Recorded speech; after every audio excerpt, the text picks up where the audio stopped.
विदेश मंत्री श्री जयशंकर जी ने एससीओ के मंच से पहलगाम के आतंकी घटना की चर्चा की। भारत के आतंक के समूल नाश के मंत्र पर चर्चा की। लेकिन राहुल गांधी जो खुद चीनी राजदूत से छुप छुप कर मुलाकातें करते हैं, चीन से गुप्त एमओयू साइन करते हैं, चाइना से धन लेते हैं, वही अब हमें विदेश नीति पर भाषण दे रहे, ज्ञान बांट रहे हैं। ये बेशर्मी नहीं तो क्या है? राहुल गांधी की पूरी राजनीति देश की छवि बिगाड़ने, सेना का मनोबल गिराने, भारत की नीतियों को, विदेश नीति को कमतर दिखाने में लगा है। लेकिन देश समझ चुका है कि ये चीन प्रेम, ये बहुत पुराना प्रेम है। ये रोग गांधी नेहरू परिवार का पुराना रोग है, जिन्होंने हिंदी चीनी भाई भाई के नारे लगवाकर 1962 का चीन युद्ध हम पर थोपा था।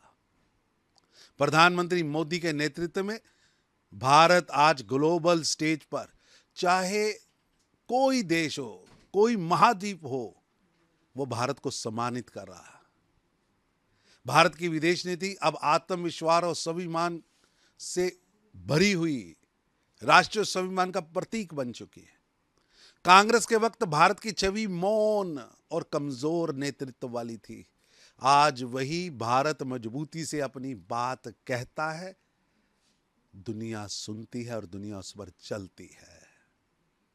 राहुल गांधी को अगर शर्म नहीं आती तो कम से कम तथ्यों की इज्जत करनी चाहिए, भारत के इंस्टीट्यूशंस की इज्जत करनी चाहिए। तप तपस्या एवं देव भूमि के रूप में मशहूर उत्तराखंड सरकार का यह निर्णय स्वागत योग्य है। गीता और श्री रामायण को पाठ्यक्रम में शामिल करना केवल शिक्षा नहीं, पीढ़ियों को संस्कृत चेतना से जोड़ने का कार्य है। गीता केवल एक धार्मिक ग्रंथ नहीं, वह जीवन प्रबंधन, कर्तव्य बोध और आत्म बल का शाश्वत स्रोत है। उसे पढ़ना राष्ट्र निर्माण का हिस्सा है। श्री रामायण भारत की आत्मा है। भारत के किसी भी कोने में जाएंगे, भगवान श्री राम जन जन के नायक हैं। वर्षों तक हमारी संस्कृति को सांप्रदायिक बताकर दूर किया गया, लेकिन अब समय है कि विद्यार्थियों को अपनी जड़ों से जोड़ा जाए, अपने इतिहास, अपनी संस्कृति से जोड़ा जाए। यही सच्ची शिक्षा नीति है।